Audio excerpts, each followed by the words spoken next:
Bonsoir. Que Dieu vous bénisse. Quelle allégresse aujourd'hui, celle que nous sentons, cette joie si immense, n'est-ce pas mes frères et sœurs? Aujourd'hui, en compagnie de notre frère Carlos Alberto Baena, nous allons réaliser la guiance à une femme de Dieu, à cette femme de Dieu, à cet apôtre du Seigneur, car aujourd'hui, ici, il y aura des pluies de bénédictions.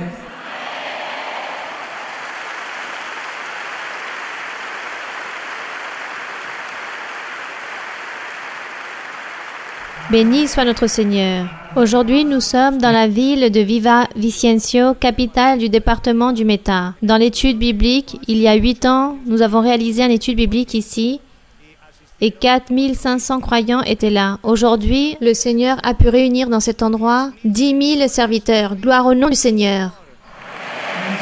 Nous félicitons l'Église du Meta ainsi que tous ses pasteurs et tous les frères et sœurs, ceux qui évangélisent avec leur cœur chaque jour, pour qu'il y ait de plus en plus de serviteurs et de croyants, car ça, c'est le compromis que nous devons tous avoir.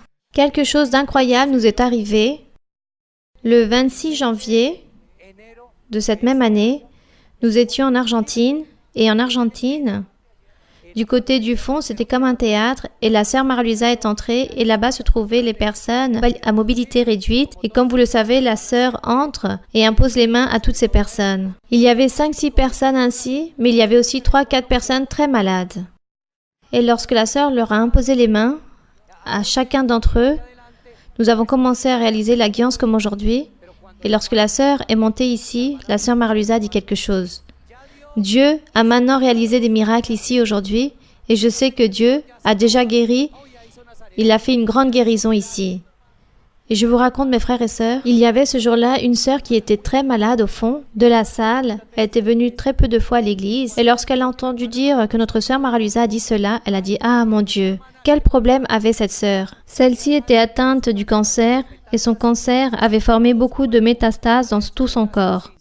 À cause de cette grande maladie, elle pesait à peine que 28 kilos. Et vous savez qu'est-ce qu'a fait cette sœur en tant qu'exemple lorsque la sœur Marie-Louisa a dit cela? Celle-ci a commencé à regarder à droite à gauche et elle s'est dit « Quelle de toutes les personnes à mobilité réduite va se lever aujourd'hui? Quelle va se lever pour marcher ?» Ensuite, elle a regardé un homme qui était à côté d'elle. Elle a dit « Ou ce pauvre monsieur qui est à côté de moi. J'espère que celui-ci puisse se guérir car je le vois très malade. » Moi, comme je vais mourir, car il me reste peu de jours à vivre, et j'ai eu ce souhait qui s'est accompli de voir notre sœur Marie-Louisa, je partirai ainsi. Eh bien, mes frères et sœurs, il y a 15 jours, cette sœur est arrivée à l'église de Buenos Aires, là-bas en Argentine. Elle est arrivée avec 40 kilos de plus qu'elle avait et témoignait que le miracle fut pour elle, car elle est totalement guérie. Que la gloire et l'honneur soient pour notre Dieu. Gloire à Dieu. Grand est le Seigneur. Cela signifie, mes frères et sœurs, que pour Dieu, il est facile de nous bénir. C'est nous qui mettons des obstacles car nous manquons de confiance, mais pour le Seigneur, c'est très simple de donner la bénédiction en ce moment même. Nous allons donc chanter un hymne qui est l'hymne numéro 213, le cep et les sarments. Il s'agit d'un merveilleux hymne et nous allons en profiter, nous allons le chanter avec notre bouche mais aussi avec tout notre cœur. Gloire à Dieu. Merci Seigneur, nous t'aimons, nous te vénérons, nous voulons être comme ces sarments, comme ces branches qui sont dans ce cep pour donner beaucoup de fruits, pour donner beaucoup de raisins, des grands fruits en abondance. Que cela puisse être ainsi, que nos vies Seigneur soient ainsi, que tu puisses nous aider, que tu puisses nous délivrer, nous libérer, pour que dans notre vie il y ait beaucoup d'amour envers toi, beaucoup de dévouance, beaucoup de sincérité, pour ainsi donner des fruits au 100%. Gloire à Dieu.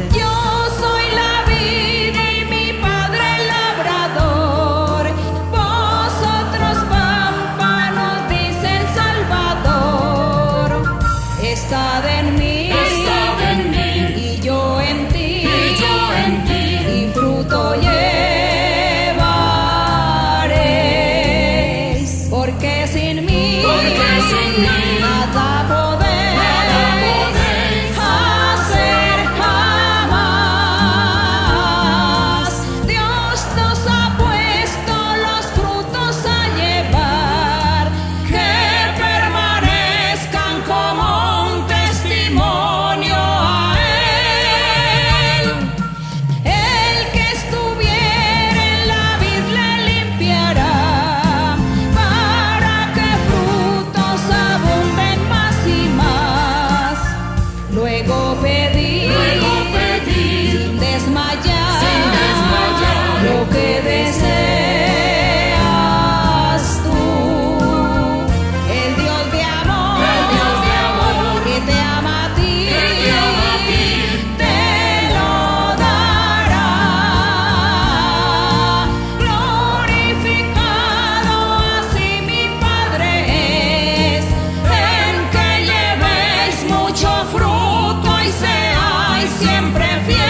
Oui, c'est cela, mon Seigneur.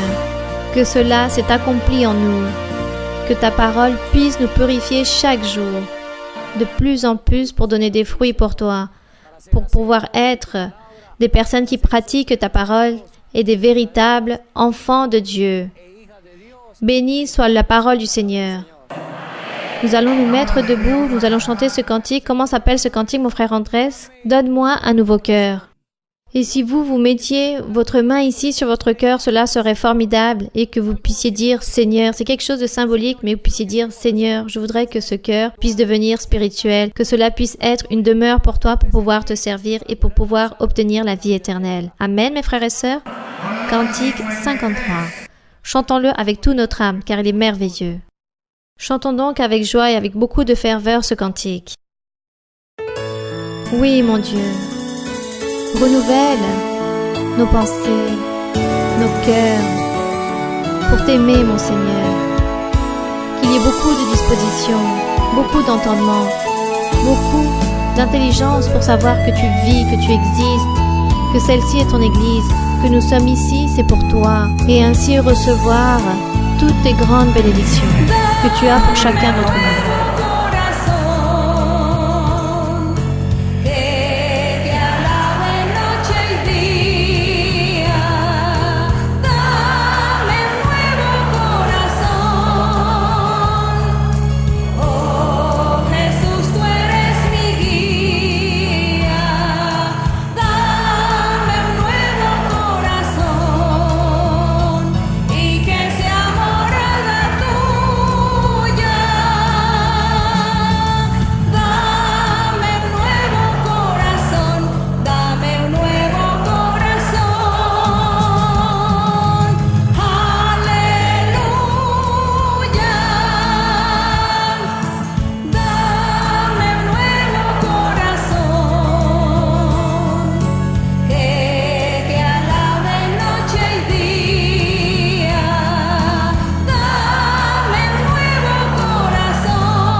Gloire à Dieu, béni soit le nom du Seigneur. Louange au roi de la gloire. Béni est notre Seigneur. Nous allons recevoir à la personne la plus importante qui existe sur terre. Nous allons nous mettre debout avec un fort applaudissement, avec une grande motivation, avec une grande allégresse, notre sœur Mara-Lisa. Nos cœurs sont ardents de feu et en train de nous disposer pour cette grande bénédiction. Avec vous, notre sœur Mara-Lisa.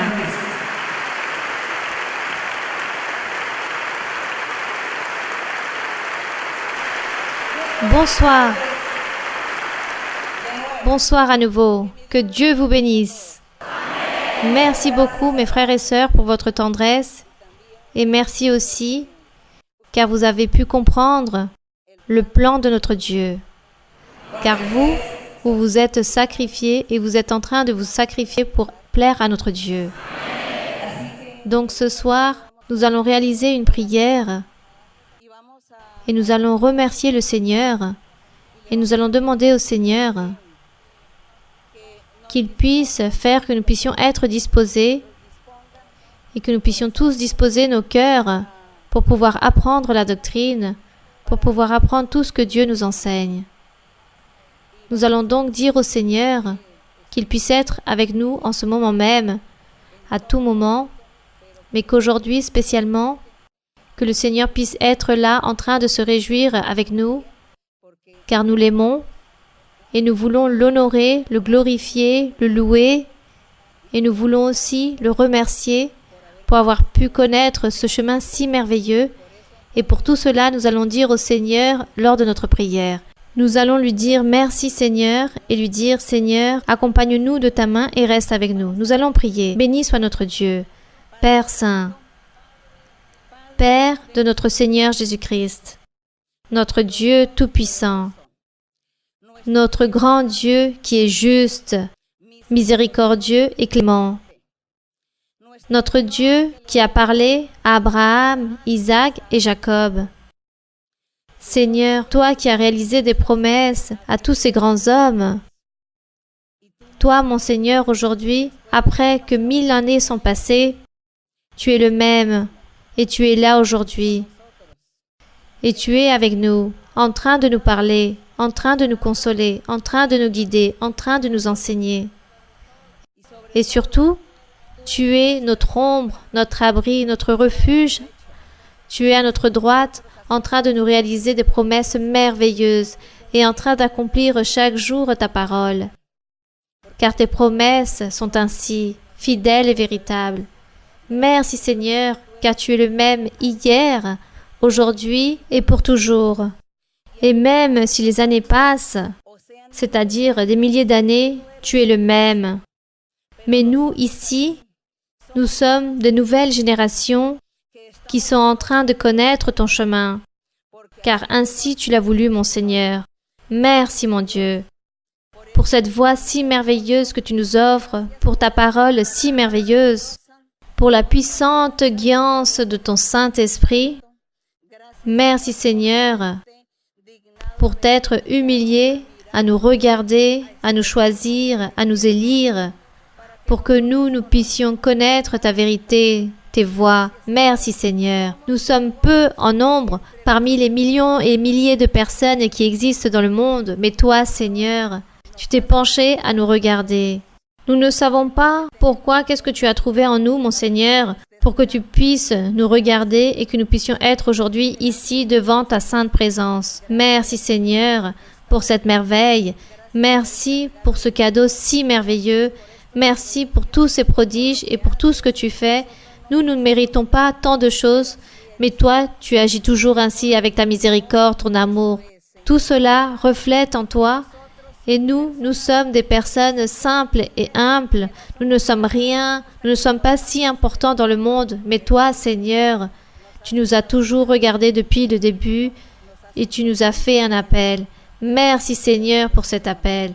Nous te demandons, mon Seigneur, qu'aujourd'hui, que tu puisses bénir chaque frère, chaque sœur, chaque homme, chaque femme, chaque enfant, chaque personne âgée, que tu puisses être en train de les bénir selon de la manière que tu l'as promis et qu'à chacun tu puisses leur donner sa bénédiction, que tu puisses réaliser un miracle, faire une guérison en eux et que tu puisses toujours te manifester comme tu l'as toujours fait et que ton Saint-Esprit puisse se manifester parmi chacun d'entre nous, parmi cette assemblée.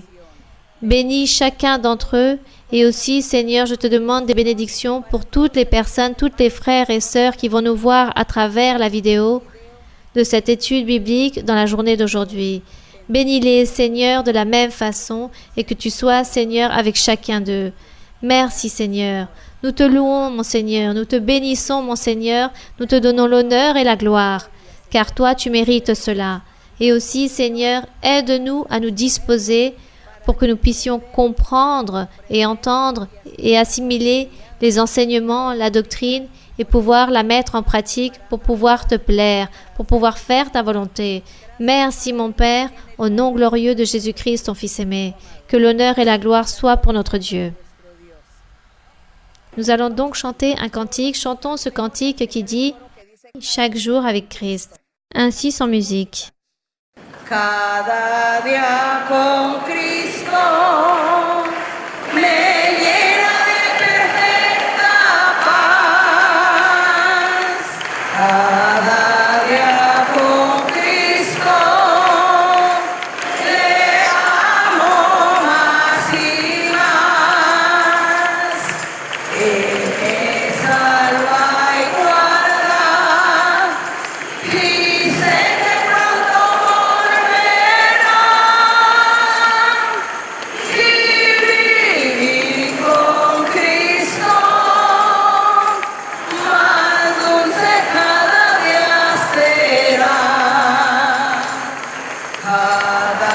día con Cristo.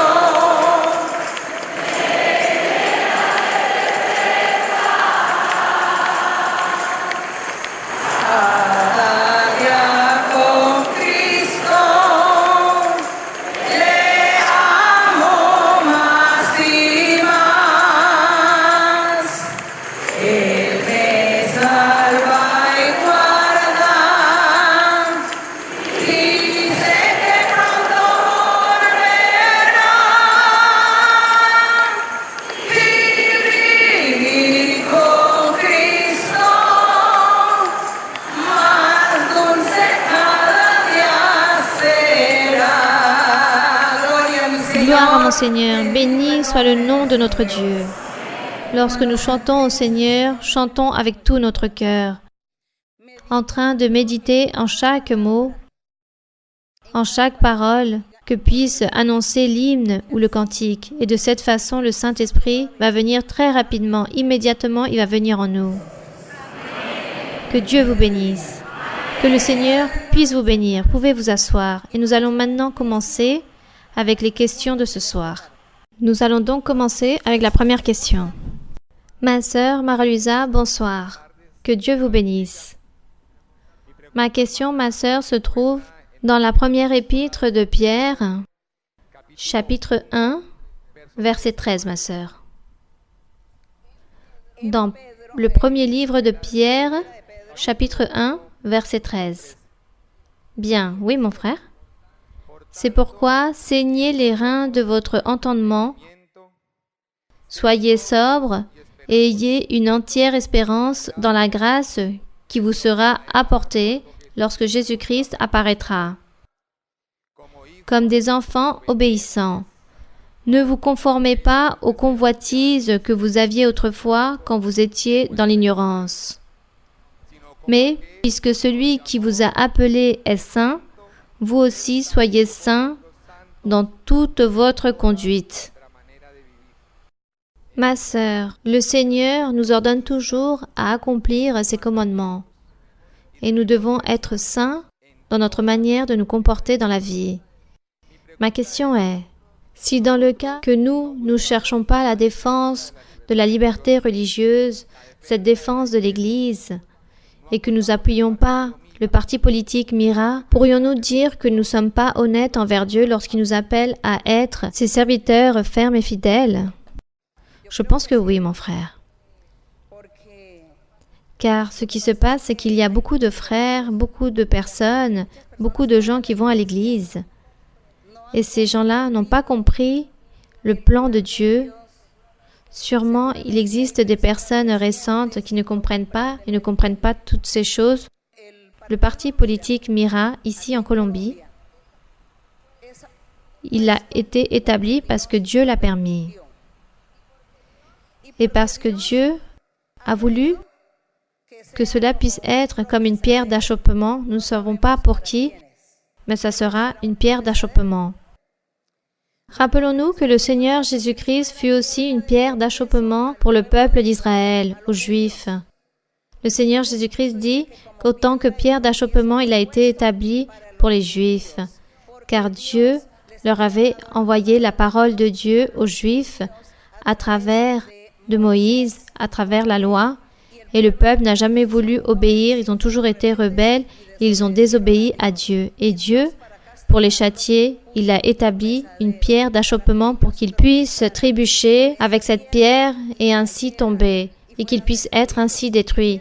Et cette pierre d'achoppement fut le Seigneur Jésus-Christ. Et effectivement, le Seigneur Jésus-Christ, lorsqu'il est venu prêcher, les Juifs n'ont pas voulu croire en lui. Ils n'ont pas cru en lui. Au contraire, ils lui ont même livré à la mort. Et là se trouvait cette pierre d'achoppement. Ils ont trébuché en elle, ils sont tombés, mais ont perdu leur salut. Ils ont perdu la gloire de Dieu. Nous, aujourd'hui, nous sommes ici, devant la présence de notre Dieu. Dieu est en train de nous enseigner. Dieu est en train de nous guider, il est en train de nous orienter. Lui, il est en train de nous enseigner beaucoup de pas à suivre. Le Seigneur a approuvé les choses vis-à-vis du parti politique Mira, Aussi, le Seigneur a validé la fondation. C'est pourquoi cette fondation a obtenu la réussite, car ce fut un plan de Dieu. Et c'est surtout parce que Dieu nous a dit comment il fallait que nous fassions le travail, et de même dans le parti politique de Mira. Donc tout cela a été accompagné par la main de Dieu dans ces deux identités. Merci. Merci. Et que cet applaudissement soit pour dire que oui, et ce ne soit pas pour dire non. De ce fait, chaque personne peut se noyer dans leur propre concept. Mais si nous sommes humbles et nous acceptons la volonté de Dieu, Dieu nous donnera en abondance et nous bénira. Et nous n'allons pas être ainsi orgueilleux ni rebelles, car beaucoup d'exemples nous en avons, de l'orgueil et de la rébellion contre Dieu. Donc, comme j'étais en train de vous dire, ces deux identités ont été établis et validés par Dieu. Nous avons pu voir la prospérité, par exemple, de la fondation. Nous avons pu voir aussi que contre le parti politique de Mira, il y a eu beaucoup d'ennemis qui ont voulu terminer avec ce parti en formant et en inventant beaucoup de scandales, beaucoup de choses, de même avec l'Église. Mais comme tout cela appartient à Dieu, Dieu ne le permet pas. Et Dieu a gardé et a protégé tout cela. C'est pour cela, mes frères et sœurs, nous ne devons pas être lâches ni avoir honte de parler par rapport au plan de Dieu. Pourquoi allons-nous avoir honte? Soyons droits et portons notre tête bien haute pour dire aux personnes qui nous sommes. Pourquoi allons-nous cacher notre identité spirituelle? Si Dieu est plus grand et plus puissant que n'importe qui peut exister dans le monde, alors nous sommes les enfants de Dieu. Levons donc bien haut notre tête et n'ayons pas honte de dire que nous sommes et nous appartenons à Dieu, nous sommes enfants de Dieu, que nous appartenons à l'Église, que nous suivons l'Église, nous sommes serviteurs, que nous travaillons avec le parti politique Mira ou avec la fondation ou je ne sais encore. Le Seigneur va ordonner aux personnes qui puissent former leur identité pour le service de la communauté et pour l'exemple du monde entier pour que les gens puissent dire que les enfants de Dieu, il s'agit des personnes bien élevées, loyaux, honorées, qui font de bonnes choses, des personnes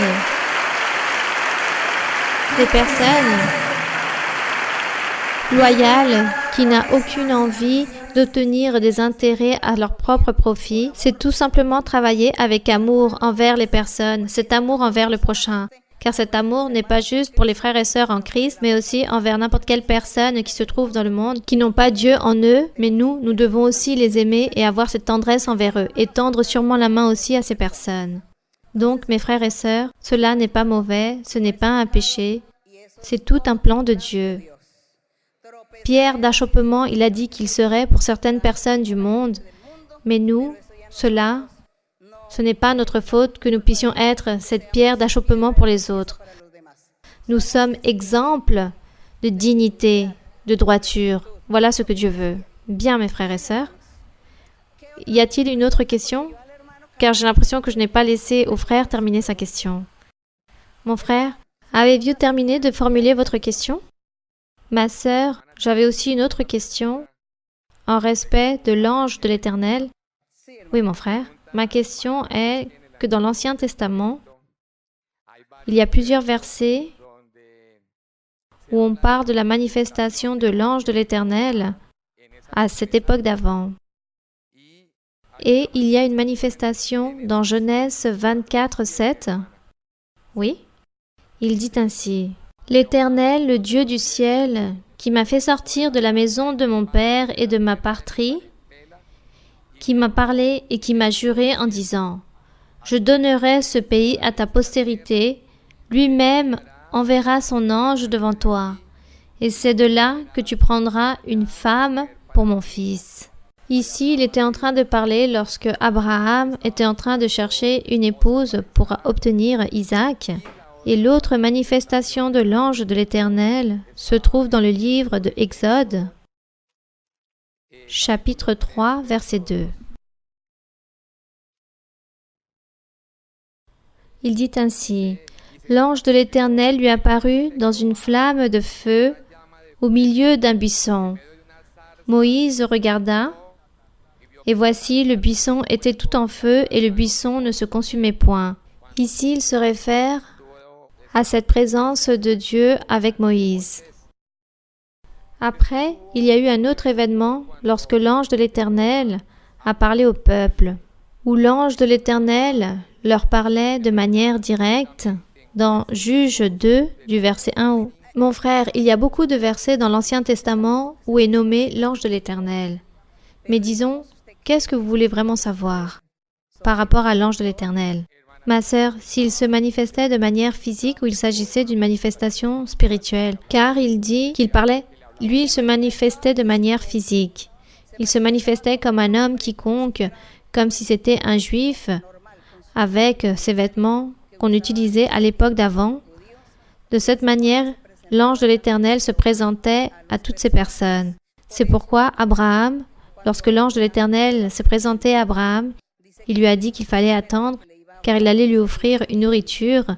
Il a sacrifié des animaux et il a préparé un repas pour lui offrir, pour qu'il puisse manger, parce qu'il s'agissait de personnes comme quiconque. S'il leur était apparu comme un esprit, il aurait juste entendu la voix. Il n'aurait même pas fait attention par le fait de juste entendre la voix. Mais Dieu, dans sa manifestation à l'époque d'avant, tout cela fut physique. C'est juste qu'après, il disparaissait. Cela est arrivé aussi avec le souverain sacrificateur Melchisédek qui était roi de Salem. Ce fut un roi qui s'est apparu à Abraham. Il s'est apparu physiquement, mais réellement, il s'agissait du Seigneur Jésus-Christ. Il s'agissait d'un esprit. Mais par la suite, celui-ci devint invisible aux yeux des personnes. Une fois qu'il réalisait son travail, il disparaissait par la suite. Donc les personnes ne revoyaient plus ces personnages, parce que celui-ci disparaissait. Mais oui, le Seigneur physiquement apparaissait devant eux. Aujourd'hui aussi, mes frères et sœurs, aujourd'hui, Dieu a beaucoup de frères et de sœurs. Dieu s'est apparu physiquement. C'est juste qu'il apparaît sous la forme d'un officier de police, comme si c'était un juge, ou si c'était un homme quiconque ou une femme quiconque. Dieu apparaît aux personnes sous une forme physique pour pouvoir aider ou donner une bénédiction à la personne, pour pouvoir guider ou orienter la personne, pour pouvoir donner un conseil à temps. Dieu fait toutes ces choses aussi avec nous.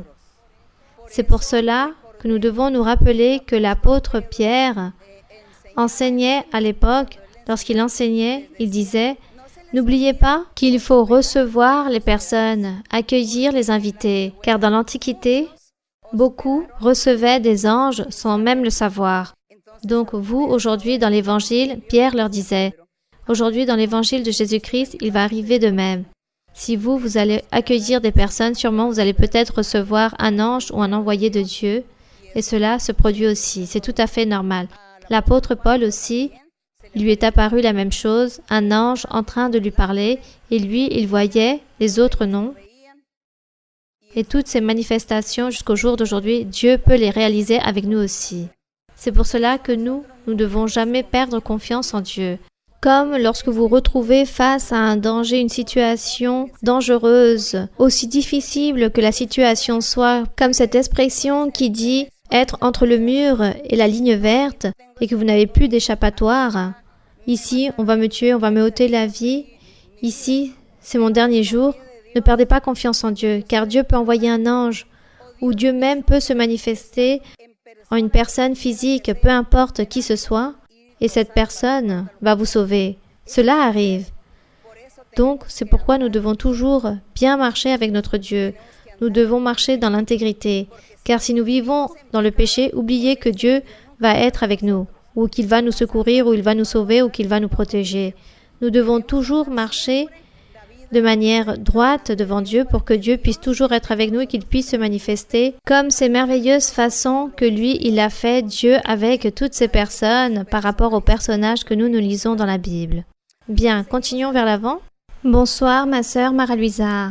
Vous êtes notre inspiration, notre espérance, que nous pouvons tout obtenir grâce à Dieu. Merci, ma sœur, pour nous enseigner à aimer Dieu. C'est le plus beau cadeau qu'un être puisse recevoir. Ma sœur, j'ai une question dans le premier livre de Timothée, chapitre 3, verset 1. Donc, dans le premier livre de Timothée, oui, ma sœur, chapitre 3, oui, verset 1. Il dit ainsi. Oui, ma sœur. Cette parole est certaine. Si quelqu'un aspire à la charge d'évêque, il désire une œuvre excellente. Ma sœur, ma question est, si une personne, dans son libre arbitre, désire et souhaite devenir un évêque, un pasteur ou un évangéliste, avec juste le fait de le souhaiter, si la personne dispose son cœur pour tout cela, est-ce que Dieu peut lui faire cet appel à cette personne, c'est-à-dire le fait de souhaiter de devenir une personne de la sorte, est-ce que cela fait partie de l'appel de Dieu ou tout cela est déjà prédestiné? Et du contraire, comment nous pouvons convaincre Dieu que nous pouvons occuper cette bonne œuvre de devenir des évêques? Bien, donc la sœur demande si cela est prédestiné, si la personne est déjà prédestinée pour devenir et faire une telle chose. Mais comme nous ne savons pas, nous, autant qu'êtres humains, nous ne savons pas quel est le plan de Dieu envers nous. Comme nous ne le connaissons pas, alors nous pouvons souhaiter beaucoup de choses. Nous pouvons désirer beaucoup de choses. Et de ce fait, sûrement, nous allons faire sourire Dieu. Car Dieu dira, regarde celle-ci, ce qu'elle demande, ce qu'elle veut. Mais moi, j'ai pour elle, c'est cela. Donc oui, la sœur dit, nous avons notre libre arbitre, oui, nous voulons obtenir beaucoup de choses, ou servir le Seigneur, nous voulons être pasteurs, nous voulons être prophètes, évangélistes. L'apôtre dit, si vous souhaitez être prophète, alors vous devez accomplir telle règle, n'est-ce pas? Il dit, par exemple, vous devez être irréprochable, que vous n'êtes pas rempli de péché, afin que personne n'aille vous reprocher quoi que ce soit. Pourquoi? Parce que vous êtes une personne sainte, droite, juste. C'est pourquoi il dit qu'il faut donc que l'évêque soit irréprochable, mari d'une seule femme, sobre, c'est-à-dire modéré dans tous les aspects, réglé dans sa conduite, hospitalier, propre à l'enseignement, que la personne ne s'adonne pas au vin, qu'elle ne soit pas violente, mais indulgente, qu'elle ne soit pas grossière, pacifique, désintéressée, c'est-à-dire non avare. Car il existe des personnes qui aiment les gains sordides, c'est-à-dire lorsqu'une personne, comment appelle-t-on ces personnes qui donnent de l'argent avec un gros intérêt, qui prêtent de l'argent avec un gros intérêt, c'est-à-dire tout individu voulant gagner de l'argent de manière malhonnête. Et aujourd'hui, il existe beaucoup de modes ou beaucoup de médias que les personnes travaillent ayant tous ces gains sordides. D'autres aiment tromper, voler, ou tombent dans l'opprobre, menacent, réalisent des chantages. Tout cela, il s'agit des gains sordides. Il existe beaucoup de choses qu'aujourd'hui se pratiquent dans la vie où on parle de tous ces gains sordides, gagner de l'argent de manière malhonnête. Par ailleurs, lorsque nous voulons servir le Seigneur dans tout ce que nous voulons, c'est Dieu qui choisira le travail, l'endroit, car lui, il a ses propres plans. C'est lui qui choisira cet endroit qu'il avait bien choisi bien avant, qu'il a mis de côté pour nous. C'est juste que Dieu ne nous dit pas à l'avance les choses. C'est pour cela qu'il laisse que nous puissions penser, analyser et que nous puissions projeter les choses. Mais le plus important dans tout cela, Dieu veut que nous puissions être droits dans notre manière de vivre, que nous puissions mener une vie droite, juste. Voilà ce que Dieu veut. Pour le reste, Dieu nous laisse la liberté pour que nous puissions analyser et projeter beaucoup de choses. Et à la fin, nous serons en train de faire ce que Dieu veut. C'est cela. Ainsi est notre Dieu.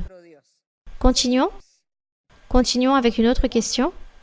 Ma sœur, bonsoir. Que Dieu vous bénisse. Je témoigne pour donner l'honneur et la gloire à notre Dieu, car c'est une promesse accomplie que j'allais être face à vous en train de vous poser une question. J'ai deux questions. Ma première se trouve dans le livre de Philippiens, dans le Nouveau Testament, dans le livre de Philippiens, verset 12. Chapitre 2, verset 12. Philippiens 2, 12. Oui, mon frère.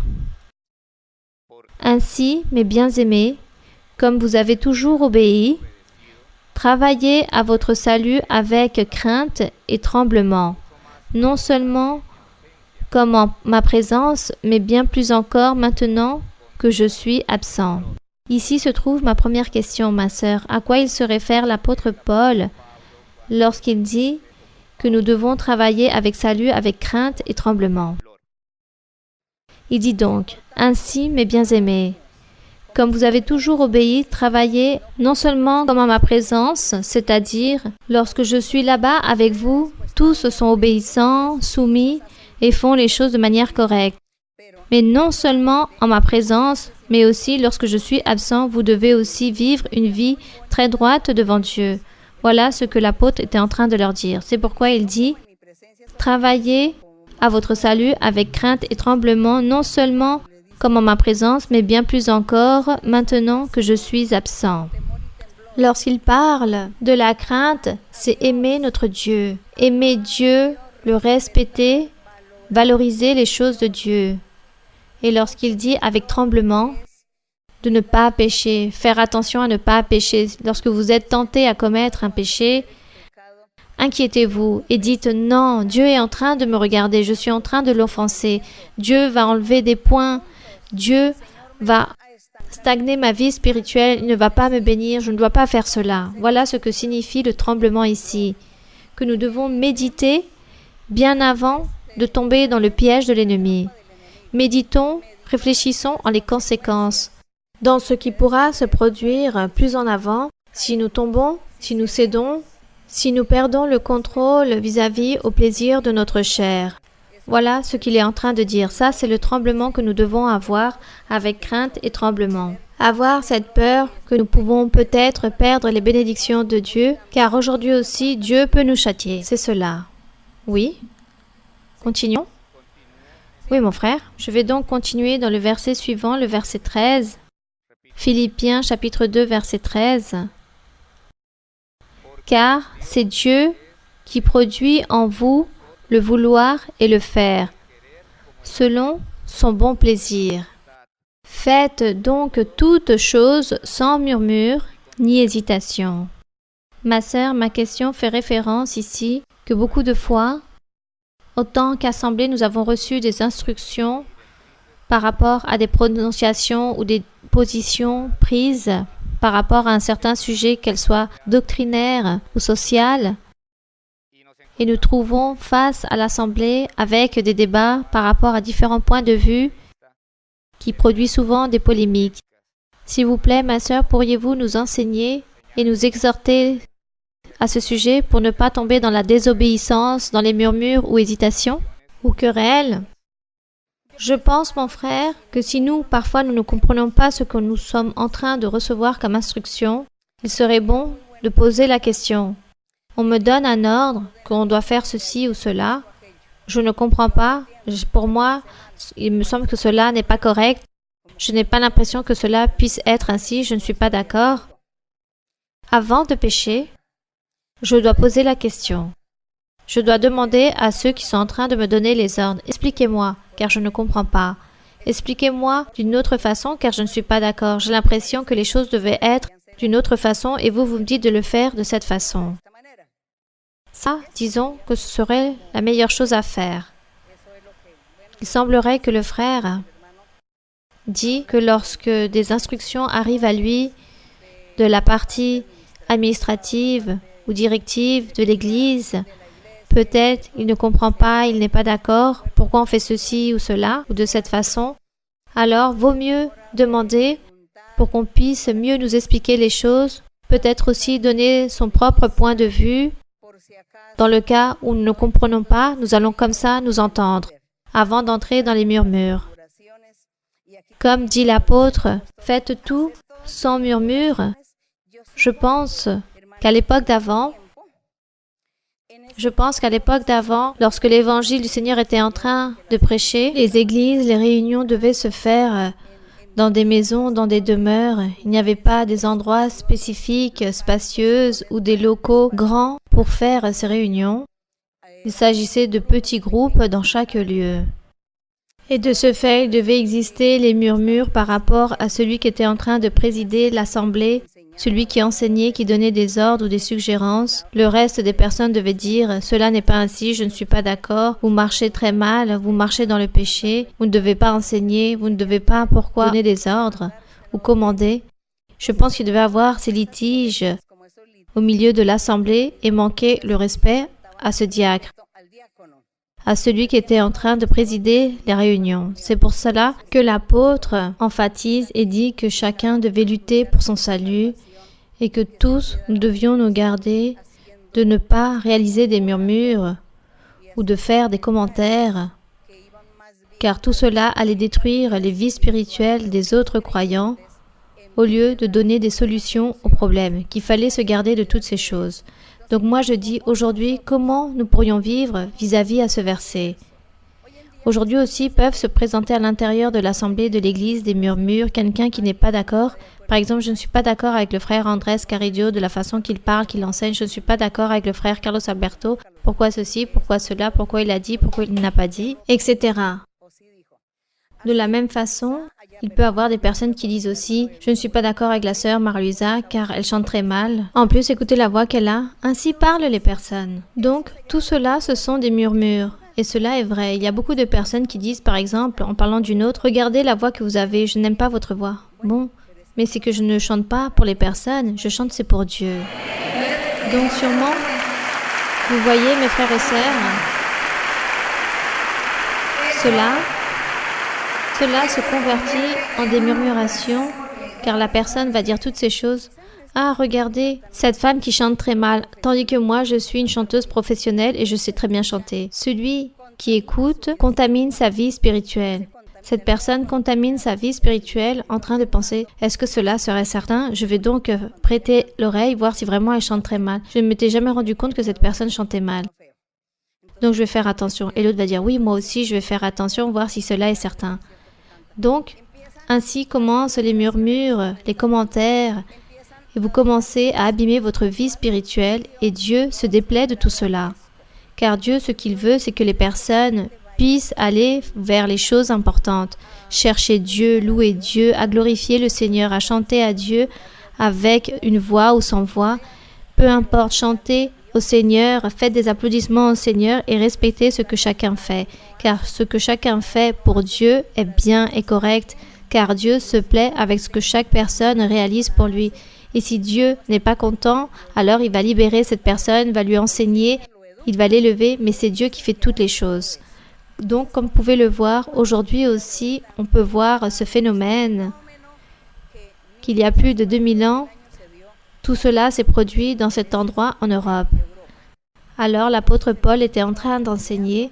Il s'avère que nous aussi, aujourd'hui, nous devons enseigner car de même façon, il existe les murmures et tout cela déplaît à Dieu, car tout cela contamine la vie spirituelle des croyants qui sont récents, des personnes qui n'ont pas peut-être suffisamment de doctrine ou de maturité spirituelle et du coup, tous seront affectés à cause de cela et Dieu ne veut pas cela. Donc, vaut mieux, mes frères et sœurs, que chacun d'entre nous puissions garder nos concepts pour nous-mêmes. Restons donc plutôt prudents et si nous devons faire une critique sur quelqu'un, nous le ferons à nous-mêmes et on le dira à personne afin que personne ne soit affecté de cela. La seule qui sera affectée, ça sera moi. Dieu dira, tu te trompes ou peut-être tu as raison dans ton appréciation. C'est cela. Donc voilà ce qui se produit lorsqu'il dit ici que nous devons tout faire sans murmure et sans hésitation. Continuons vers l'avant. Ma sœur Marie-Louisa, que Dieu vous bénisse. Merci ma sœur. Bienvenue à la ville de Viva Vicencio, c'est une promesse accomplie. Ma sœur, j'ai 2 questions dans le livre de Romains 13, du verset 10 au 14. Romains 13, versets du 10 au 14.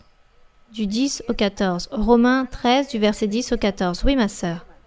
Tous les frères et sœurs, j'espère que vous puissiez être tous attentifs à la lecture pour pouvoir apprendre la doctrine. Oui, ma sœur. Merci, ma sœur. L'amour ne fait point de mal au prochain. L'amour est donc l'accomplissement de la loi. Cela importe d'autant plus que vous savez en quel temps nous sommes. C'est l'heure de vous réveiller enfin du sommeil. Car maintenant le salut est plus près de nous que lorsque nous avons cru. La nuit est avancée, le jour approche.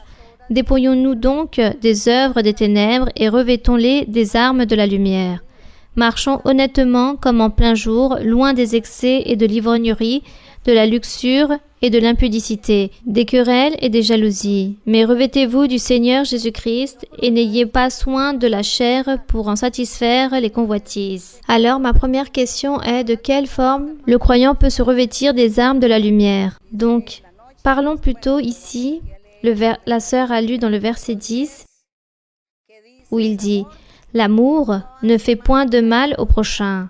Bien sûr, quel mal l'amour va réaliser au prochain. Pourquoi? Parce que vous savez qu'est-ce que l'amour, n'est-ce pas? L'amour, c'est quoi? C'est ne pas pécher, ne pas pratiquer aucun genre de péché. Et si vous ne pratiquez pas aucun genre de péché, alors comment vous n'allez pas rendre heureux la personne qui est à vos côtés? Peu importe la personne, car celle-ci va vous rendre joyeux. Car vous n'allez pas recevoir de cette personne d'offenses, d'injures, de calomnies, de moqueries, de critiques, de haine, de colère, de mensonges, bon, tant de choses. Vous n'allez pas recevoir cela car la personne n'est pas en train de pratiquer rien de toutes ces choses. Vous sentez que la personne est miséricordieuse, qu'elle est remplie de patience, elle est simple, bien élevée. Alors vous vous sentez bien avec cette personne qui est à vos côtés. Car il s'agit d'une personne, homme ou femme, qui a beaucoup de Dieu. Et vous allez sentir cette paix, cette tranquillité. C'est cela. L'amour ne cause pas de mal au prochain. Donc, l'accomplissement de la loi de Dieu, de la loi de Moïse ou la loi de l'évangile du Seigneur Jésus-Christ, c'est l'amour. Pourquoi? Car le Seigneur Jésus-Christ a dit qu'il allait établir son Église parfaite, sans tache, sans ride, une Église parfaite pour lui, remplie d'amour. Une Église d'amour, où le péché n'existe pas.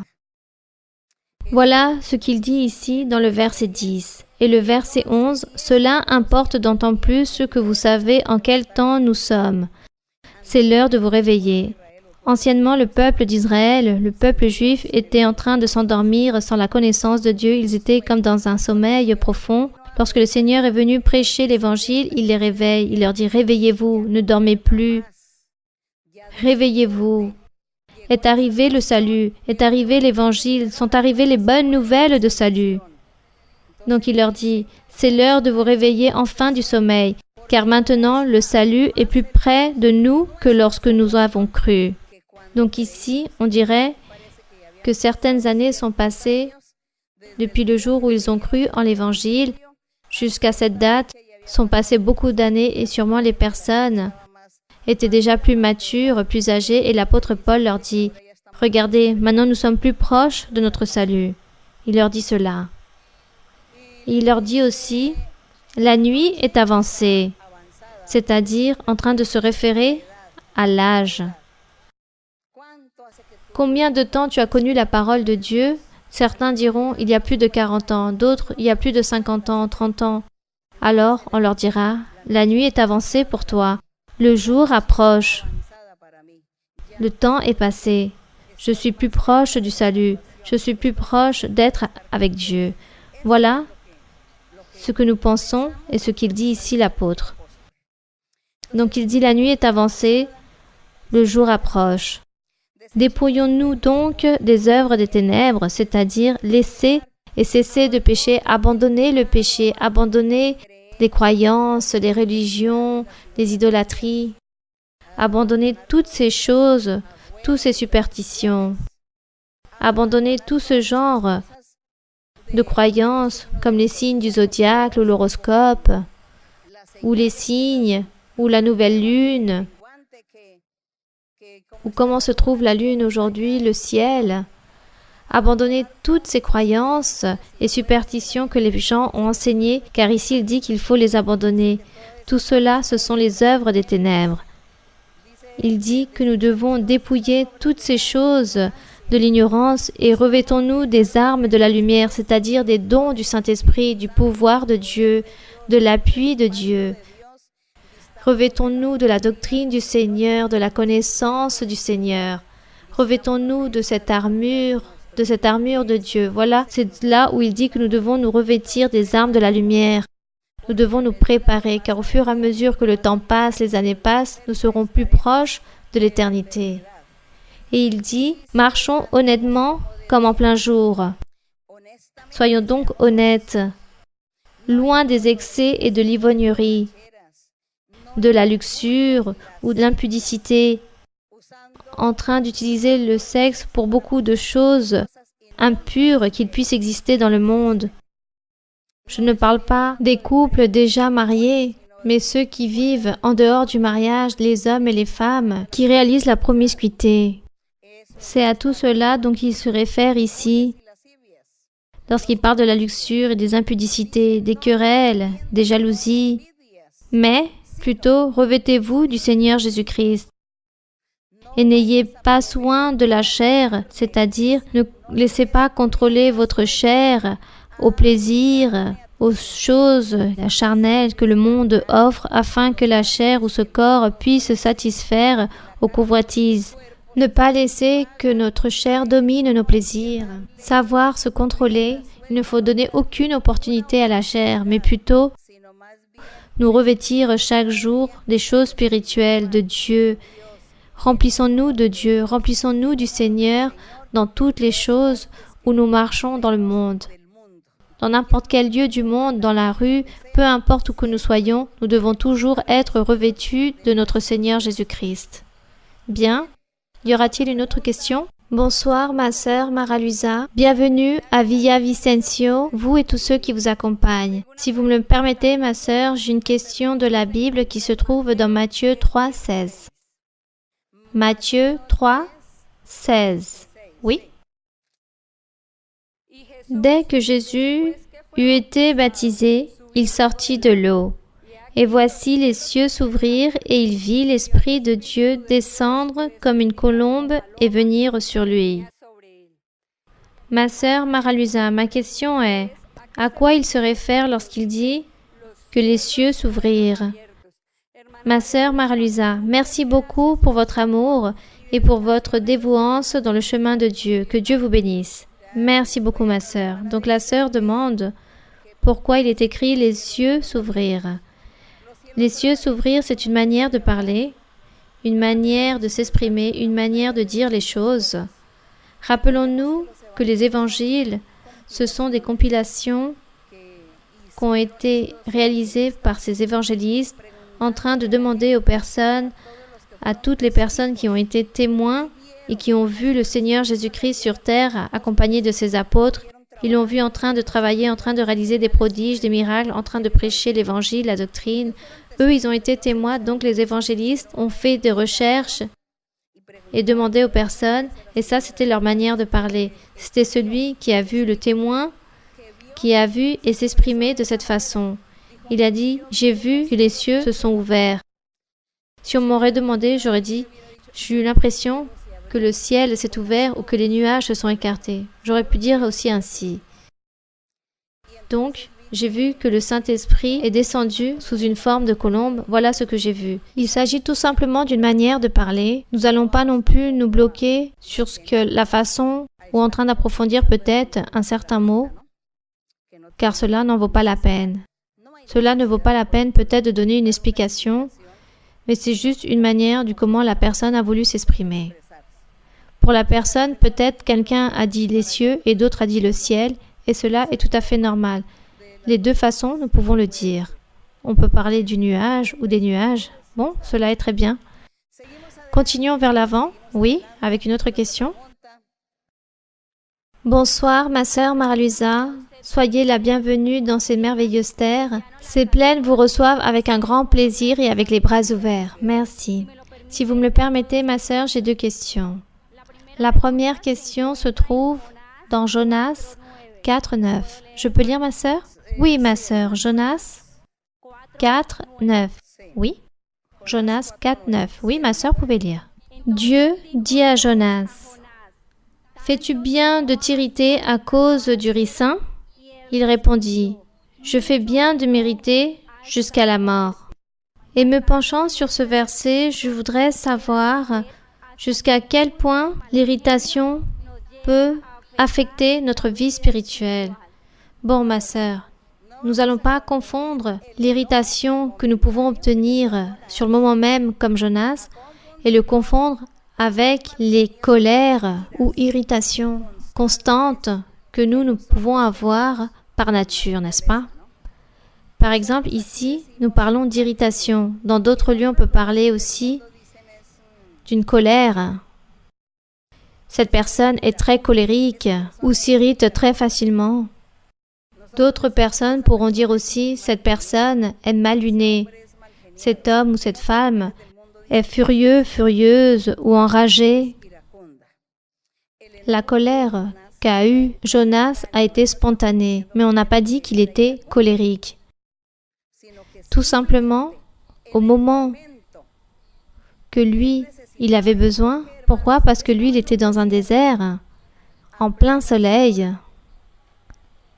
Le ricin dit qu'elle a reçu de l'ombre, et lorsque Dieu a fait que ce ricin puisse sécher, alors a fait que Jonas s'est senti très mal à l'aise et a senti cette irritation à ce moment même. Mais comment est-ce possible que puisse se sécher ce ricin et maintenant avec quoi je vais me couvrir? Le soleil est en train de me brûler. Donc c'est là où il se met en colère ou qu'il s'irrite. Mais cela ne veut pas dire que c'était un homme rempli d'irritation ou colérique. N'importe quelle personne peut s'irriter. N'importe quel individu peut s'irriter. Dieu même s'irrite. Car on a déjà parlé de l'irritation de Dieu. Donc cela est quelque chose de tout à fait naturel. Mais Dieu a profité de l'irritation de Jonas pour lui dire « Et c'est pour cela que tu t'irrites, parce que le ricin est en train de se sécher à cause du ricin ?» Il dit « Oui, maintenant je m'irrite car je n'ai aucune ombre. » Bien. Mais Dieu lui a trouvé une solution à son problème. Il lui a donné un enseignement. Il lui a donné cet enseignement et il lui a dit « Tu t'inquiètes tant pour un ricin. Et moi, je ne vais pas m'inquiéter pour un peuple, pour toute une ville. » Donc lui, il a appris avec cela. Jonas a appris à être comment? À être miséricordieux. On remercie notre Dieu. Une autre question? Une autre question? Ma sœur, bonsoir, que Dieu vous bénisse. Les plaines se décorent avec votre visite, car aujourd'hui nous avons la visite de notre reine et nous vous donnons la bienvenue dans ces merveilleuses terres. Ma sœur, j'ai une question dans le 2e livre de Corinthiens, chapitre 11, verset 3. Si vous me le permettez, ma sœur. 2e livre de Corinthiens 11. Oui, ma sœur. Verset 3. Oui. L'apôtre Paul dit « Toutefois, de même que le serpent séduisit Ève par sa ruse, je crains que vos pensées ne se corrompent et ne se détournent de la simplicité à l'égard de Christ. » L'apôtre Paul, dans le verset 12 ensuite, 12? Oui, ma sœur. Dans le même chapitre. Il dit « Mais là, j'agis et j'agirai de la sorte pour ôter ce prétexte à ceux qui cherchent un prétexte afin qu'ils soient trouvés tels que nous dans les choses dont ils se glorifient. Ces hommes-là sont de faux apôtres, des ouvriers trompeurs, déguisés en apôtres de Christ. Et cela n'est pas étonnant, puisque Satan lui-même se déguise en ange de lumière. Il n'est donc pas étrange que ces ministres aussi se déguisent en ministres de justice. Leur fin sera selon leurs œuvres. Ma sœur, ma question se trouve où comment nous pouvons faire pour pouvoir découvrir cette tromperie de l'ennemi. Car ici, il dit qu'il se déguise en ange de lumière. Donc, si vous pouvez nous donner ces armes pour ne pas tromper dans le piège de l'ennemi et ne pas nous détourner du véritable évangile, que Dieu vous bénisse. Oui, merci mon frère. C'est pour cela que nous devons avoir la doctrine. Nous devons apprendre la doctrine. Avec doctrine, nous n'allons pas nous laisser piéger de l'ennemi. Avec doctrine, nous n'allons pas nous laisser piéger des faux enseignements, des personnes qui sont fausses, car il existe beaucoup de personnes qui sont possédées de mauvais esprits. Le diable les utilise pour pouvoir être à l'intérieur de l'assemblée, pour perturber la commodité des frères et sœurs, des croyants, Et ces personnes commencent à parler aux croyants en disant « J'ai rêvé ceci, j'ai eu une vision, j'ai vu telle chose.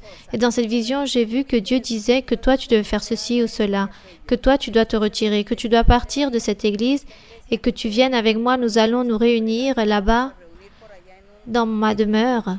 Là-bas, dans mon foyer, nous allons nous réunir, nous allons prier, car voilà ce que Dieu m'a dit et qu'il a dit que je devais te le dire pour que tu puisses m'accompagner, car ici, dans cette église, il ne cherche pas Dieu. Cette église est devenue matérialiste. Donc, de cette façon, viens avec moi. C'est cela. Là, le diable est déguisé d'ange de lumière. Lorsqu'il dit que le diable se déguise d'ange de lumière, il est en train de dire qu'il dit des choses très merveilleuses où apparemment celui-ci parle avec de belles paroles qui adoucit l'oreille de la personne pour dire « Dieu m'a dit que toi, tu es une personne juste, que toi, tu aimes Dieu et que Dieu se plaît de toi, qu'il va te bénir, qu'il va te donner les dons, qu'il va t'utiliser pour son service, mais toi, tu dois partir de cette assemblée. » Là, le diable est déguisé d'ange de lumière pour pouvoir tromper l'autre personne. Donc l'autre personne va dire « Ah oui, c'est merveilleux. Dieu est en train de dire que je suis bien en train de chercher, qu'il va me donner les dons. Oui, bien sûr, je vais partir avec toi. Quand va commencer la première réunion? Donne-moi l'adresse et nous allons ainsi nous réunir. » Et ainsi tout commence. Et le diable est là, déguisé d'ange de lumière. Pourquoi d'ange de lumière? Car il est en train de dire certaines vérités. Il est en train de dire certaines paroles merveilleuses, mielleuses, qui adoucissent l'oreille. Voilà ce que signifie ange de lumière. Le diable directement ne vient pas pour montrer ses cornes ou rien de cela. Tout d'abord, il commence à adoucir l'oreille de la personne pour que la personne puisse tomber dans son piège. Mais celui qui connaît la doctrine ne va pas se laisser convaincre. Car si cette autre personne qui connaît la doctrine, la première chose qu'elle va dire, c'est « Toi, pourquoi tu vas me dire que Dieu a dit que cette église n'est pas ainsi et que nous devons partir dans un autre lieu et former une autre église. Cela est un mensonge, car moi, Dieu, depuis le début, il m'a montré qu'ici, cet endroit lui appartient, que celle-ci est son église. Et Dieu, depuis le début, a dit que celle-ci est son église et qu'il allait la soutenir. Donc toi, tu es en train de mentir, tu te trompes. Celui qui connaît la doctrine défend l'église, défend ce qu'il a appris dans l'église, il défend car il sait et comprend la doctrine, il ne se laisse pas tromper du diable. Voilà ce qui se produit. Donc c'est pour cela, ici, il est en train d'orienter, de conseiller qu'il doit beaucoup se garder car le diable peut vous tromper. Car il est déguisé, il vous dit de belles paroles. Il vous dit, vous êtes une femme qui prie, vous êtes un homme qui prie, qui cherche. Il peut vous dire même des choses très privées sur votre vie. Tout cela, il peut vous le dire. Cela signifie qu'il s'est déguisé en ange de lumière, mais pour après celui-ci vous enterrer ses propres griffes pour ensuite détruire la vie spirituelle des croyants. Le diable a toujours travaillé ainsi. Le diable a aussi travaillé 50 ans. L'Église existe et durant ces 50 ans, le diable a travaillé beaucoup. Mais on remercie le Seigneur pour la doctrine, car nous ne laissons pas tromper par le diable. Et Dieu nous a toujours protégés. Dieu nous a gardés. La doctrine est autre chose aussi. Nous devons avoir la doctrine, mais aussi l'appui de Dieu. Nous devons avoir cet appel de Dieu et le soutien de Dieu. Cela nous sauve et nous a toujours sauvés et nous continuera à nous sauver. Donc, il faut continuer à lire la Bible, apprendre la Bible. Il faut aussi disposer son cœur pour Dieu. Car si vous lisez peut-être beaucoup la Bible, mais vous ne disposez pas votre cœur pour Dieu, mais vous ne faites que lire pour apprendre, mais de rien vous sert cela, car votre cœur est loin de Dieu. Donc Dieu ne va pas vous appuyer, Dieu ne va pas vous aider. Il faut donc lire, oui, beaucoup de Bible, mais il faut aussi nous disposer pour plaire à notre Dieu, aimer notre Dieu, être droit et sincère envers lui. C'est cela. Ça va nous sauver pour que le diable ne puisse venir nous tromper. Continuons vers l'avant avec une autre question. Bonsoir, ma sœur Mara-Luisa, bienvenue. Pour nous, c'est un grand privilège d'obtenir votre visite ici. Ma question se trouve dans le 2e livre de Pierre, chapitre 2, verset 21. Je peux lire? 2e livre de Pierre 2, 21. Oui, il dit ainsi. Car mieux valait pour eux n'avoir pas connu la voie de la justice que de se détourner après l'avoir connue, du saint commandement qui leur avait été donné. Ma sœur, nous savons aussi qu'il est écrit que notre cœur réprimande notre conscience. Mais ces personnes qui, à travers leur propre conscience, déterminent ne plus revenir à l'Église, même ayant servi le Seigneur, il serait bon que ces dernières puissent se pencher sur ce verset et mieux réfléchir à cette situation. Et que pouvons-nous faire face à ces familiers que nous apprécions et parfois nous pensons que ces derniers n'aillent pas revenir en arrière? Dans tous les cas, nous nous attristons toujours lorsqu'une personne revient en arrière, lorsqu'une personne ne revient plus à l'Église. Oui, nous nous sentons très tristes. Mais que pouvons-nous faire? De toute façon, nous devons juste prier et demander au Seigneur pour ces personnes. Sûrement, ces personnes ont lu une et plusieurs fois ce verset et ne l'ont jamais entendu, ne l'ont jamais compris, car dans leurs pensées, dans leur manière de réfléchir, tout cela, ils ont leur pensée loin de Dieu, de plaire à Dieu, et c'est pour cela que ces personnes lisent mais ne comprennent pas. Mais nous prions et nous demandons à Dieu pour toutes ces personnes qui partent de l'Église, nous prions même pour ceux qui ne sont même pas encore arrivés à l'Église. Il faut être patient et que cela aussi puisse nous servir d'exemple pour que nous puissions nous garder, que nous puissions être toujours fermes et que nous puissions toujours persévérer dans le chemin du Seigneur. Car le Seigneur récompense, il donne des récompenses à tout celui qui persévère dans son chemin. Voilà ce qu'il faut faire. Bien, continuons. Bonsoir ma sœur, que Dieu vous bénisse. Bienvenue ici, dans cette ville de Viva Vicencio, ainsi que tous ceux qui vous accompagnent. Aujourd'hui, cette ville et le département du Meta, nous avons ce cœur rempli de joie car nous savons que vous êtes ici, mais surtout, nous savons que lorsque vous visitez un endroit, les bénédictions de notre Dieu ne se font pas attendre. Merci ma sœur et que Dieu vous bénisse. Merci. Oui mon frère.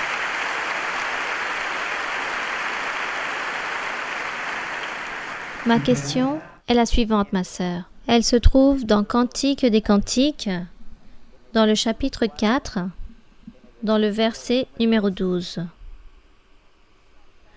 Cantique des Cantiques 4, 12. Oui, ma sœur. Oui, mon frère. Ce chapitre, le Seigneur Jésus-Christ, en tant qu'époux, éloge l'Église. Et si vous me le permettez, ma sœur, je vais lire à partir du verset 10. Et la Bible dit ainsi, verset 10. Que de charme dans ton amour, ma sœur, ma fiancée.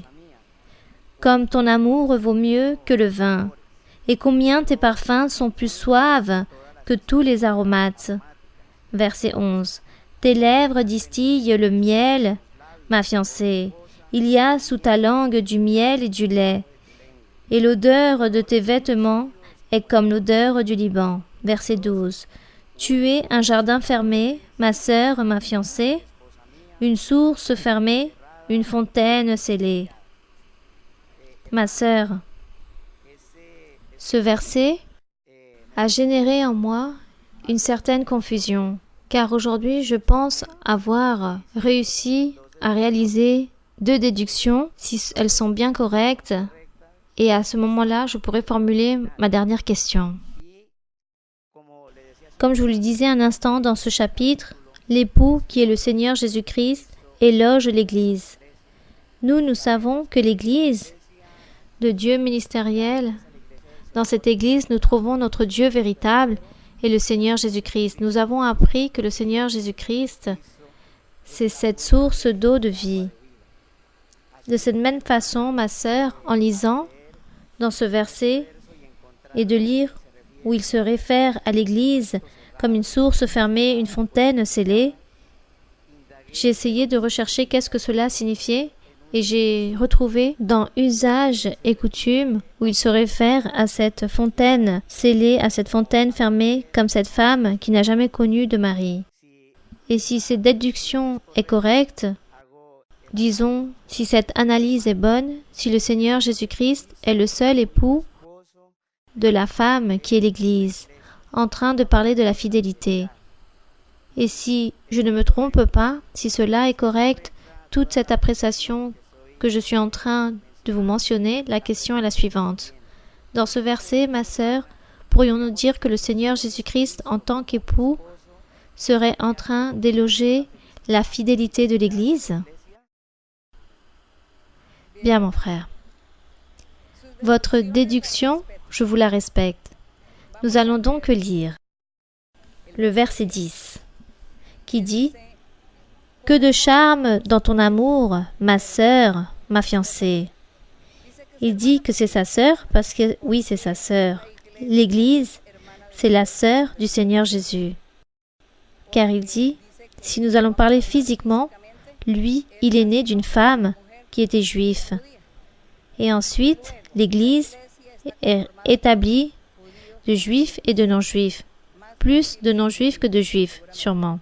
Donc là, c'est pour cela qu'on mentionne ma sœur et ma fiancée, il a converti en sa fiancée. Comme ton amour vaut mieux que le vin, et combien tes parfums sont plus suaves que tous les aromates. Tes lèvres distillent le miel, ma fiancée. Donc là, oui, il éloge. Il éloge parce qu'il se réfère aux louanges, aux prières, et tout ce que l'Église est conformée d'hommes et de femmes, toutes les louanges, toutes les prières, tous les mots, toutes les paroles merveilleuses que nous disons à notre Dieu, comme elles sortent de notre bouche, c'est pour cela qu'il dit que sous ta langue il y a du miel et du lait. Et je pense que cela est ainsi, car l'Église est formée d'hommes et de femmes, d'êtres humains. Ce sont des matières que ensuite le Seigneur fait que cette matière devient spirituelle. Donc là se trouve ce que nous faisons, les cantiques, les prières, tout ce qui sort de notre bouche pour louer le Seigneur, pour glorifier le Seigneur. L'odeur de tes vêtements est comme l'odeur du Liban. Il se réfère à la présence du Saint-Esprit, la présence, les dons en chaque homme, chaque femme qui conforment l'Église du Seigneur. Source fermée, fontaine fermée, ma sœur, ma fiancée, là il dit que lui, c'est le seul qui va être avec son épouse, avec sa fiancée, malgré que le Seigneur dit dans Ésaïe, je ne sais plus, où le Seigneur dit que cette Israélite qui a été prostituée, car elle est partie derrière d'autres dieux, derrière l'idolâtrie, derrière tous ces dieux, que Israël est devenu une prostitution, qu'Israël est devenu adultère. Ainsi a parlé Dieu à travers les prophètes, que son peuple Israël était devenu ainsi une prostituée, donc elle n'était pas si vierge car elle était prostituée et qu'elle était devenue adultère. Cependant, le Seigneur Jésus-Christ, lorsqu'il réalise son œuvre et dit « Je vais donner la vie pour ce peuple et que tout celui qui croira en moi, je le pardonnerai. » Et ensuite, il restera dans l'oubli. « À partir de maintenant, tu seras vierge pour moi. » Voilà ce qu'a dit le Seigneur. Il a converti une adultère en une vierge, en une jeune fille. Voilà ce qu'a fait le Seigneur Jésus-Christ. Le peuple était en train de commettre un adultère à cause du péché et le Seigneur l'a converti en une jeune fille vierge et aujourd'hui son Église est vierge. Il dit qu'il va célébrer des noces et c'est pour cela, dans le pouvoir du Seigneur, la manière comme lui il convertit son Église en une jeune fille après qu'elle ait commis un adultère à cause du peuple ancien, tu es maintenant une source fermée, une fontaine scellée. Personne ne va pouvoir te profaner, personne ne va pouvoir te lier, personne ne va commettre de méchanceté contre toi. Les portes de l'enfer ne vont rien faire contre toi, car moi je vais te protéger, je vais te garder, car ta porte est complètement scellée en ce jour.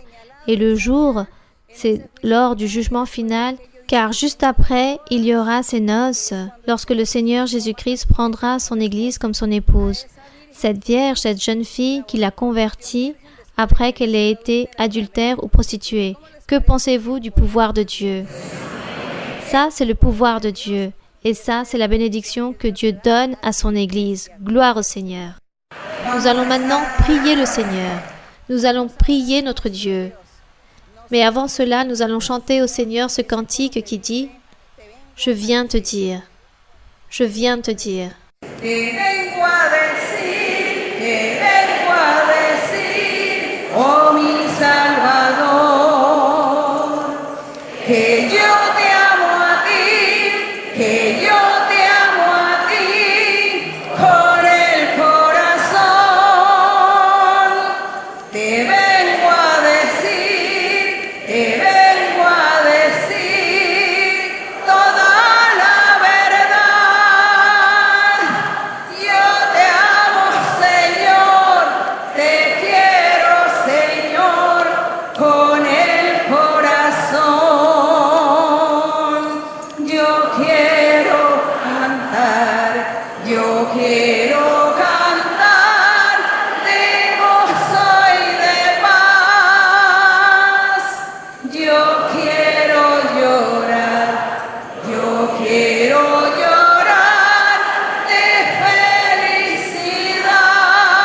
Béni soit le nom de notre Dieu. Nous allons donc maintenant prier le Seigneur. Louons le Seigneur et donnons cette liberté au Saint-Esprit en cette soirée.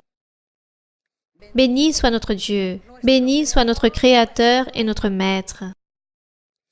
Que ton nom puisse être toujours célébré. Louange à ton nom. Béni soit Dieu. Que les louanges puissent sortir du plus profond de notre être pour toi, car tu mérites tout cela, mon roi. Tu es notre Dieu, tu es notre Père, tu es notre Créateur, notre Maître. Tu es le Roi des rois, le Seigneur des seigneurs.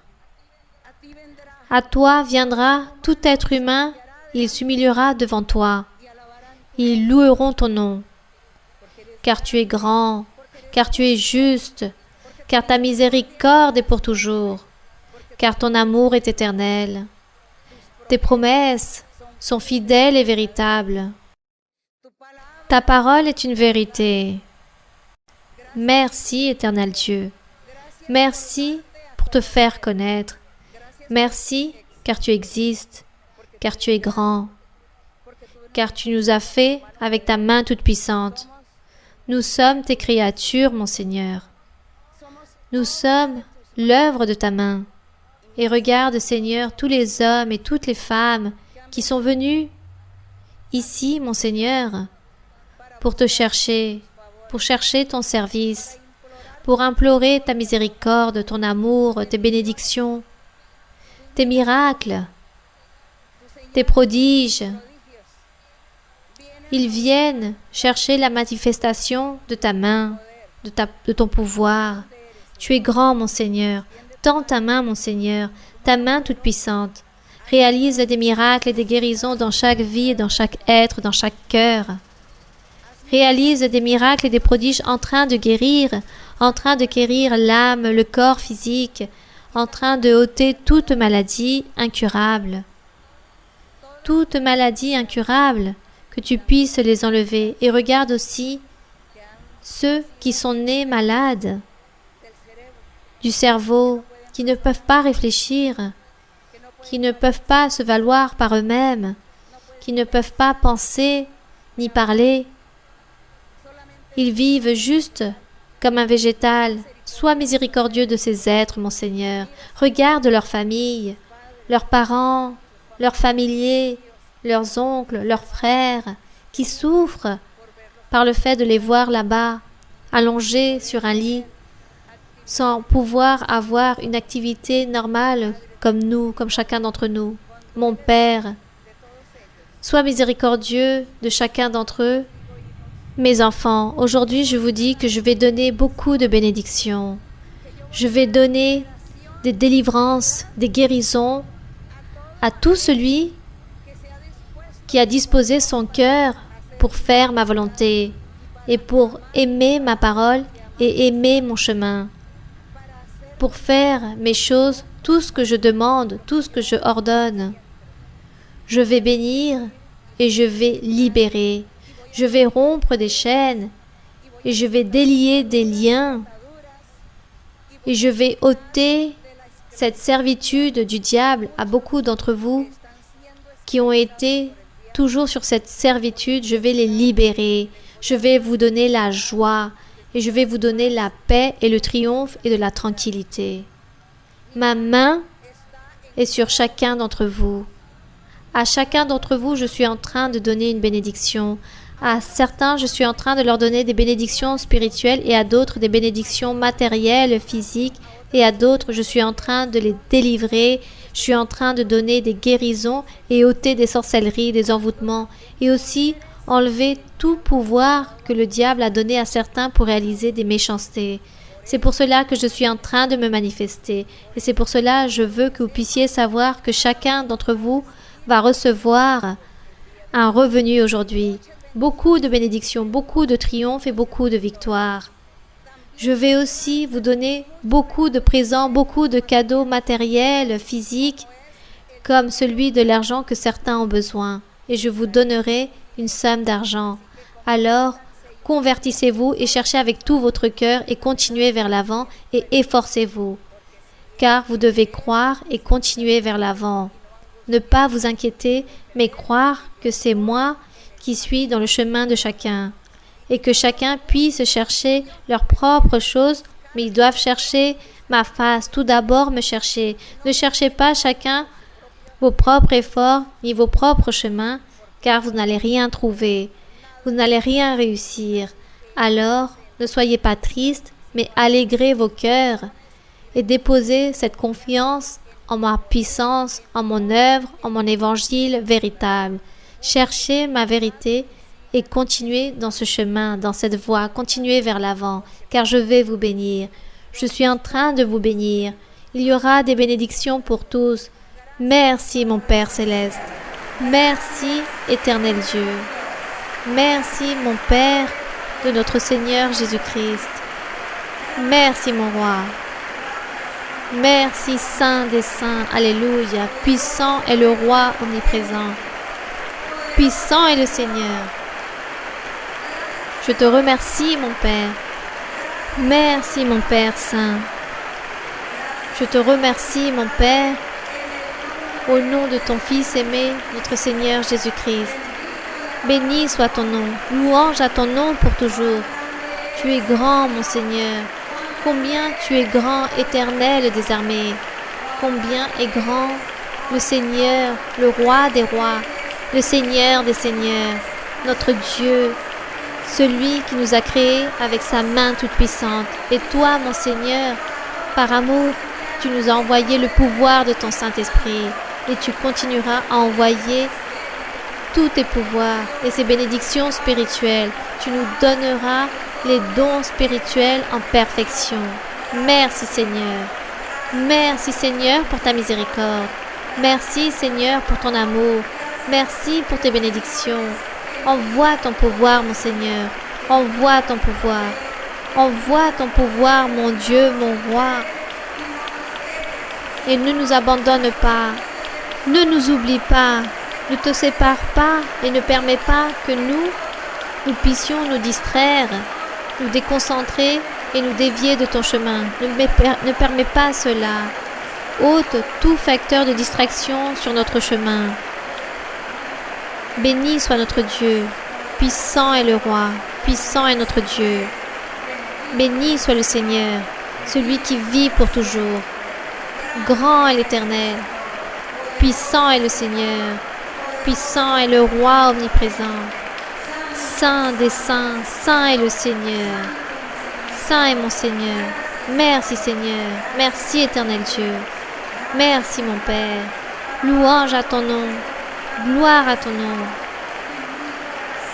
Béni est ton nom pour toujours. Alléluia. Puissant, puissant, puissant est le Seigneur. Alléluia. Puissant est le Seigneur. Glorieux est le Seigneur. Puissant est mon Seigneur. Merci. Alléluia. Puissant est le Seigneur. Merci éternel Dieu. Gloire au Seigneur. Gloire à mon Seigneur. Gloire à mon Seigneur pour toujours. Pour toi, mon Seigneur, pour celui qui vit, car tu es grand et juste et miséricordieux. Alléluia. Merci. Gloire au Roi. El gozo del Señor mi fortaleza es. El gozo del Señor mi fortaleza es. El gozo del Señor mi fortaleza es.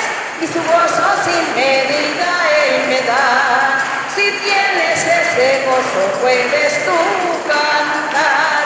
Si tienes ese gozo puedes tú danzar. Si tienes ese gozo puedes tú gritar. Y su gozo sin medida Él te da. El gozo del Señor mi fortaleza es.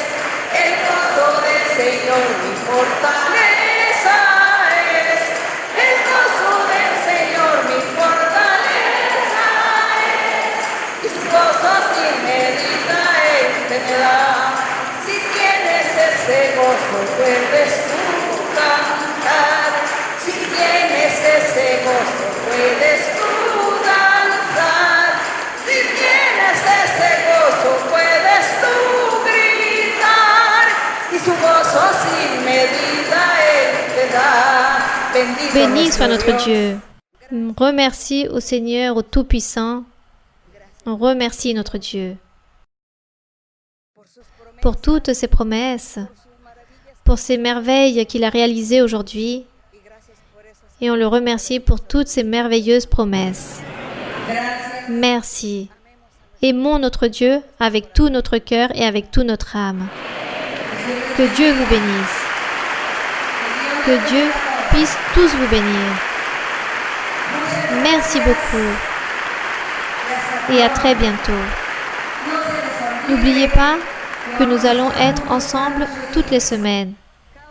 Toutes les semaines, nous allons pouvoir profiter de l'étude biblique. Alors, ne pensez pas que je suis si loin, car je suis très proche de vous à travers l'écran. Que Dieu vous bénisse. Merci beaucoup. Merci, merci. Merci. Que Dieu vous bénisse.